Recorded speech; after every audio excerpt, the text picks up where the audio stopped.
Pero más allá de lo político se suman las dimensiones legales y las preguntas de mucha gente respecto a lo que puede esperarse aquí en el caso Monsalve en lo judicial. Queremos analizar escenarios posibles, explicaciones de cosas que se han dicho, tal vez muchas de ellas incorrectas, con una experta, la abogada Angélica Torres, académica, investigadora adjunta del Programa de Reformas Procesales y Litigación de la Universidad Diego Portales. Es licenciada en Ciencias Jurídicas y Sociales de la Universidad de Chile, magíster en Derecho Penal en la Universidad de Chile. Ha trabajado en la misma Fiscalía Centro Norte que hoy tiene bajo su tuición la investigación del caso Monsalve. Ha trabajado también en la Fiscalía Nacional como asesora. En fin, abogada Torres, muy buenos días. Gracias por estar con nosotros. Muy buenos días, gracias a ustedes. Impresión general, profesora, respecto de lo que ha pasado acá. Primero que todo, más allá también de lo político que comentábamos recién en lo judicial. ¿Estamos envueltos en mucha confusión o usted cree que se van esclareciendo más o menos las cosas en estos días? ¿O espera usted, por ejemplo, una clarificación muy central hoy en la audiencia de cautela de garantías que se va a desarrollar en un ratito más en un tribunal de Santiago a propósito del caso Monsalve, pedido por su defensa?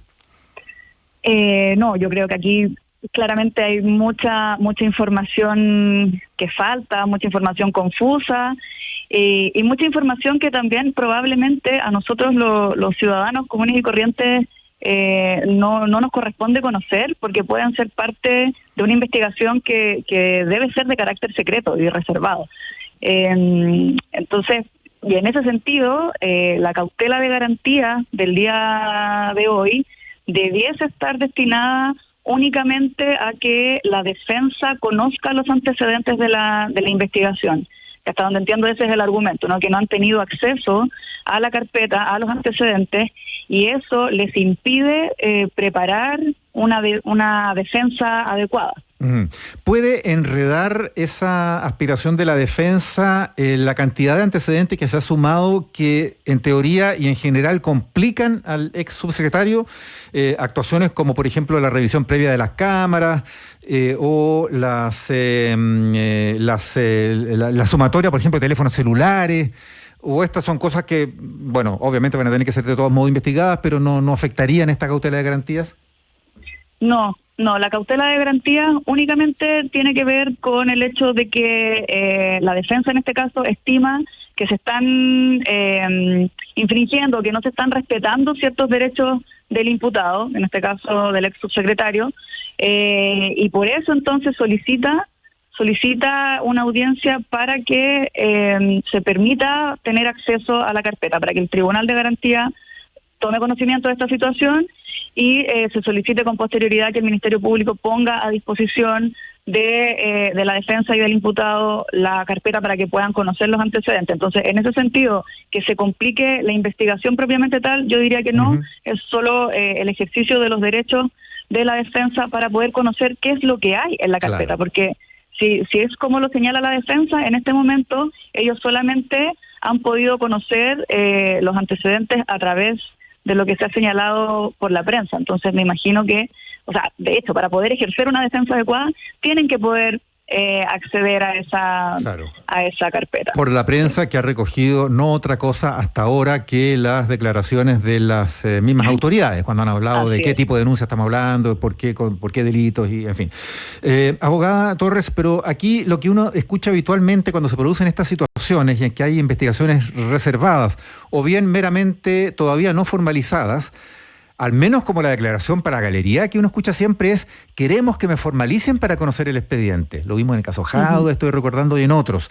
Estoy ansioso porque me quiero apurar incluso la formalización de cargos, porque la formalización de cargos es lo que me va a permitir conocer de qué me están acusando y así me puedo defender mejor. ¿Por qué aquí se opta, o cómo entendemos la razón por la cual ahora se opta por la cautela de garantías y no por buscar la defensa de Monsalve una formalización más rápido? Sí, lo que pasa es que ahí yo creo que eso puede deberse a una forma de entender desde cuándo se tiene la calidad de imputado.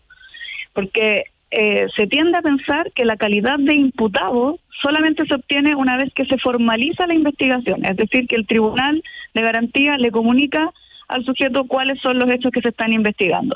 Y la verdad es que lo que el Código Procesal Penal señala es que la calidad de imputado no se obtiene con la formalización de la investigación, sino que se tiene mucho antes, ya desde que existe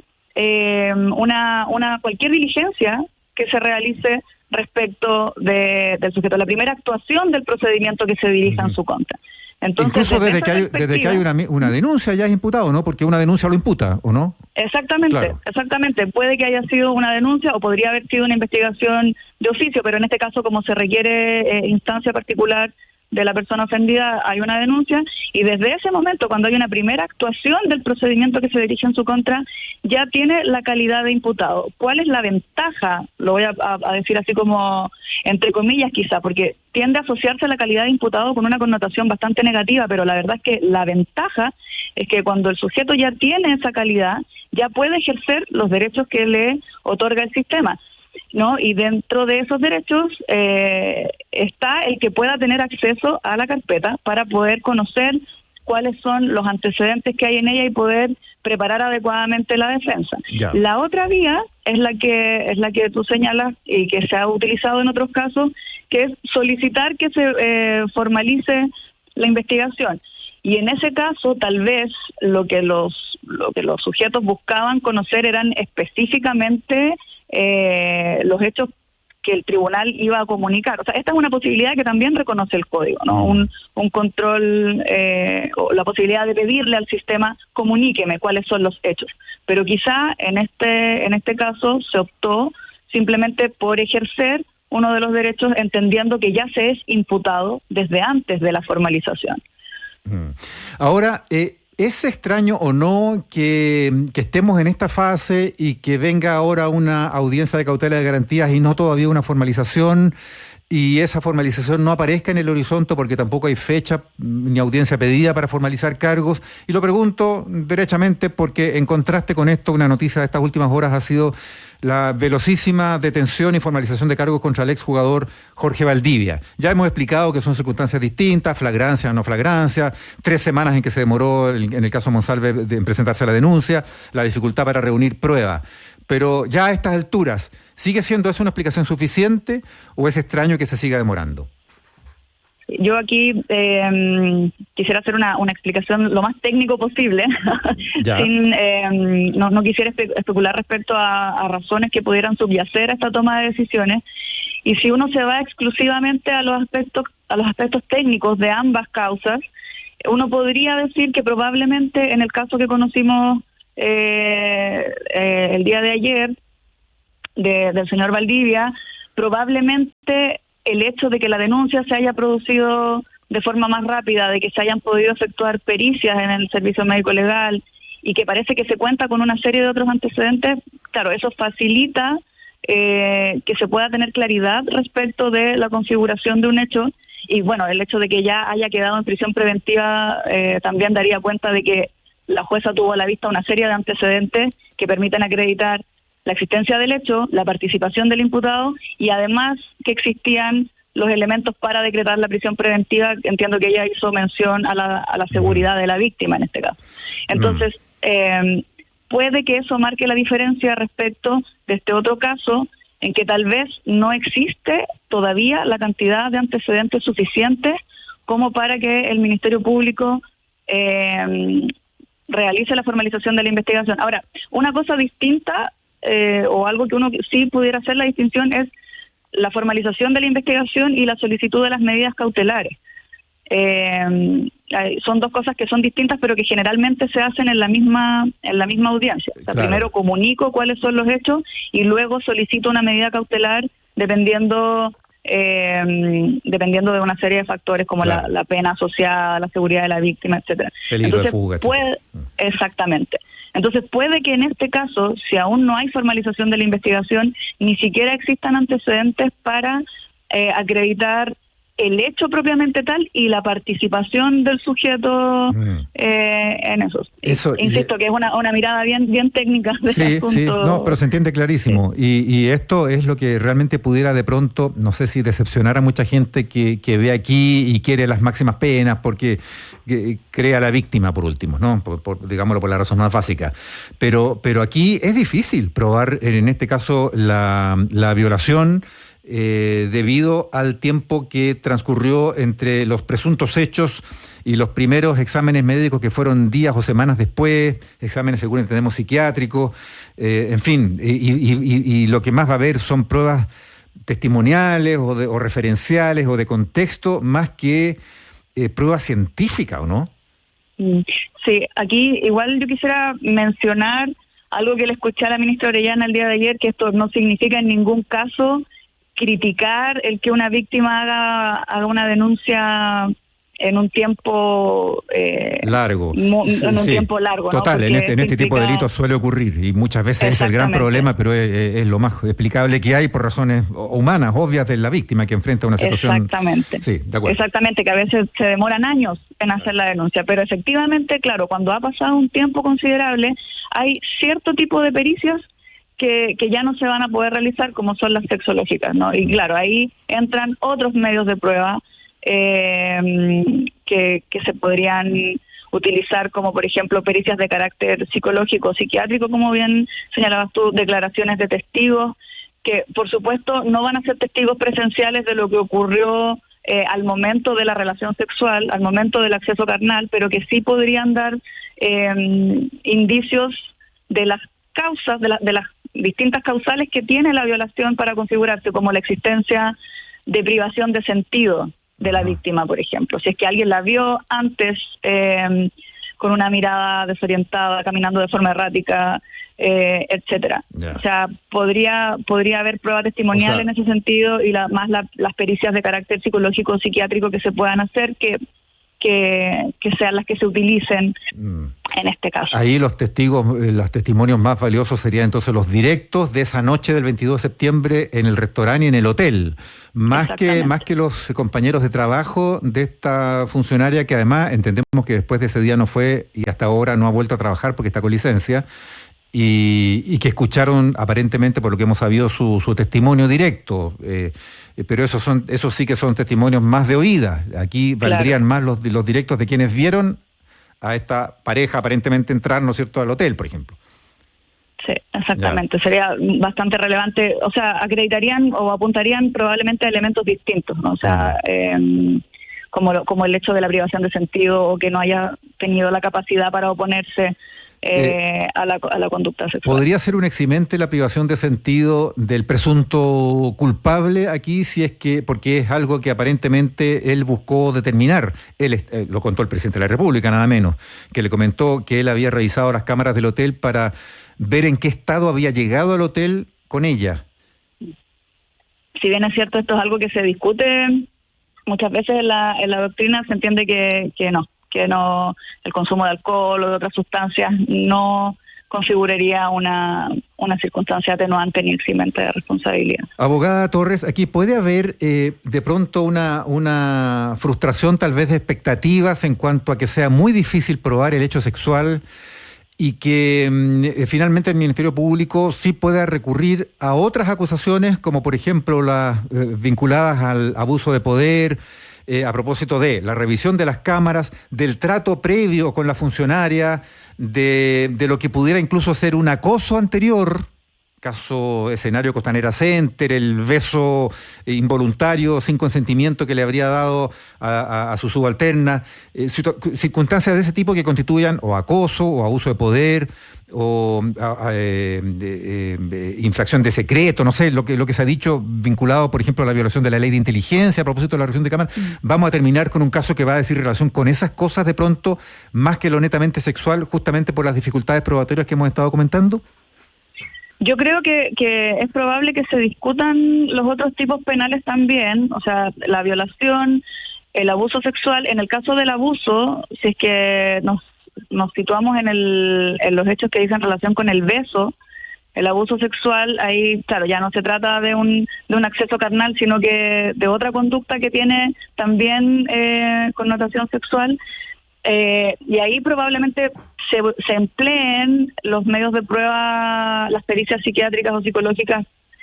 Claro, también hay dificultades probatorias asociadas. Me quiero referir, sí, a lo de la ley de inteligencia y la obstrucción a la investigación. Y no sé si puedo ser como un poco abogada del diablo, porque estos tipos penales también van a tener complejidades. O sea, no es que solamente los delitos sexuales sean complejos de acreditar, también hay discusiones respecto a la obstrucción a la investigación que le he escuchado que ha aparecido en varios medios, porque la obstrucción a la investigación generalmente está pensada no para el mismo sujeto que comete el delito en calidad de autor, o sea, en este caso no para el subsecretario, sino que para terceros. Claro. De hecho, el tipo penal, o sea, hay dos problemas, diría yo, para atribuir la responsabilidad en este delito. Primero ese, que estaría pensado más bien respecto de terceros, y la forma en que está descrita la obstrucción, que es súper discutible porque deja fuera muchas hipótesis. El tipo penal dice, mediante la aportación de antecedentes falsos. Entonces, la persona obstaculiza que se esclarezca un hecho o la participación de ciertos sujetos, pero aportando antecedentes falsos. Entonces, se discute muchas veces qué ocurre cuando hay otro tipo de conductas que no sean aportar antecedentes falsos. Y entonces, eso por una parte, y lo otro, que lo que señalaba en un inicio, que sea el mismo sujeto el que esté entorpeciendo su propia investigación. Lo voy a plantear en términos más simples. Si yo mato a alguien, ya, y después escondo el cuchillo y escondo el cuerpo, lo que va a decir el tribunal es que yo soy solamente autora del delito de homicidio, pero no me va a sancionar por ser autora y encubridora. Si fuera por eso, todos los culpables, todos los delitos probablemente serían culpables también de obstrucción a su propia investigación, porque todos tratan de evadir, salvo el que de pronto se arrepiente y confiesa todo, digamos. Exactamente. Entonces, la obstrucción a la investigación, si uno la quisiera comparar con alguna de las figuras, es muy parecida a lo que ocurre con el encubrimiento cuando uno busca obstaculizar que se esclarezca un hecho. Claro, porque y obviamente uno busca no incriminarse cuando está siendo investigado. Exactamente. Ya. Ahora, lo de la ley de inteligencia sí podría tener algún futuro, pero aquí nuevamente usted sabe, los abogados somos expertos en encontrar interpretaciones para todo. Sí. Entonces, respecto a la ley de inteligencia, yo no tengo claro cuál es el artículo que se está invocando, pero existe uno que sanciona a los funcionarios que forman parte de los organismos de inteligencia que usen la información recopilada o que elaboran esos organismos en beneficio propio o ajeno. Y uno podría decir, esta podría ser la hipótesis, ¿no? Porque está utilizando la información dependiendo de lo que se relate, de qué es lo que hizo en definitiva el subsecretario en beneficio propio o ajeno.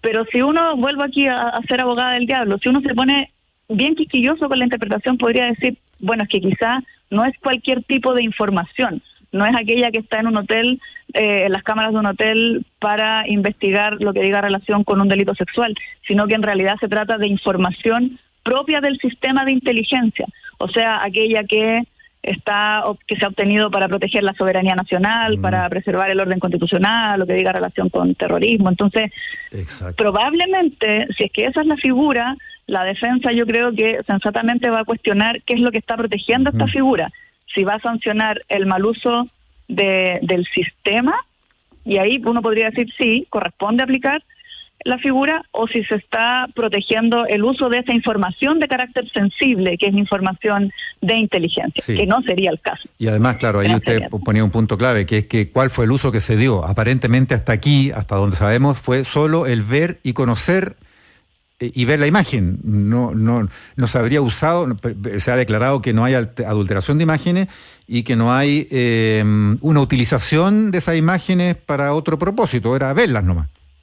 Claro, ahora lo que sí podría, hay otra figura, pero que está dirigida a los que no forman parte del sistema de inteligencia y que usen los procedimientos establecidos por la ley de inteligencia. Y ahí uno podría interpretar también, bueno, alguien que no forma parte del sistema o que formando parte de él la use para fines que no son inteligencia propiamente tal. Pero eso, claro, la diferencia es que esta figura tiene una pena que parte en 61 días a 3 años versus las otras que parten 5 años y 1 día a 20. Es muy menor. Entonces, yo creo que todos los tipos penales pueden tener sus complejidades, y esto es porque el derecho penal en general es así, o sea, se exige que las conductas se circunscriban exactamente a lo que dice el código o la ley para efectos de certeza jurídica, de saber yo qué es lo que puedo o lo que no puedo hacer. Queda claro. Bueno, se nos va el tiempo, hay un montón de otras dimensiones que quisiéramos seguir abordando, pero ya habrá otra ocasión. Profesora Angélica Torres, académica, investigadora del Programa de Reformas Procesales y Litigación de la Universidad Diego Portales. Gracias por compartir este análisis con ADN hoy. Muchas gracias a ustedes. Que esté muy bien, buenos días.